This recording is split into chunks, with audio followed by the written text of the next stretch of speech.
we give each other purpose. For anybody in the room who has felt purposeless and felt like they had nothing to live for anyone in the room has contemplated or been affected by the subject of suicide, this next poem's for you because you're not alone. It's called Bid Adieu. Thanks for listening.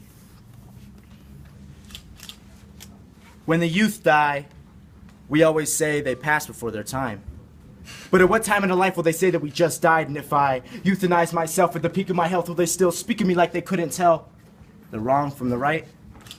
Shit, I bet they would call me kid.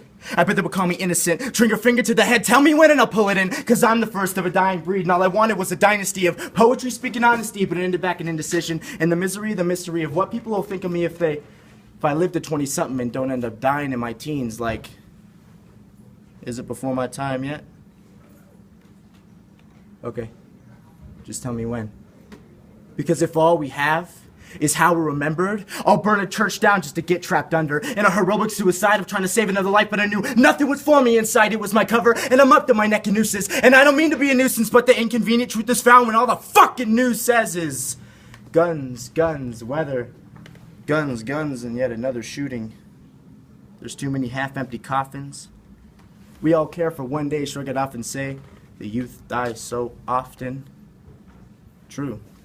So just tell me when, so I could bid adieu to killing time and kill myself instead. But we won't break bread because I've broken enough skin. I guess that's the difference between the starving artist and the well-fed. And if I met Father Time, I tell him to kill himself for all the trials in this world that he has yet to tell. And if his brother the Reaper calls to collect again, I'm gonna let it go to voicemail because I haven't picked who to haunt yet if I don't get into hell. And that's if hell exists. Or if this isn't it, if the devil himself would even take me in. And I wish he would just so that I could report back home that Satan's taking applicants from even the best of kids.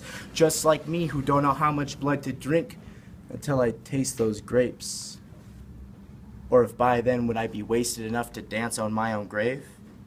In a drunkenly manner of slurring rant and rave about a boy with good morals and a lack of faith, turned into a saved man but now a cripple, with a grip hold on a Bible and a mind on a rifle. Living life inside scriptures is like living with the blindfold, so wrapped up in your afterlife that you put aside the real world. But the rest of us have to live here, so would you mind keeping your mouth closed if your mind matches? And if the match is light, would you sift through my ashes?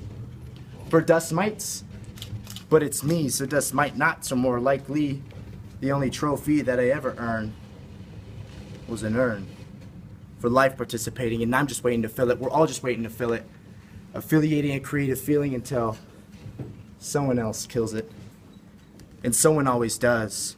And everything we love becomes our disease. Eventually, getting words from my mind to yours will be like pushing a corpse down the street just to kick him in his grave so we could say, yo, here lies a guy who died in perfect timing. You just tell me when and I'll make that corpse me. Thank you.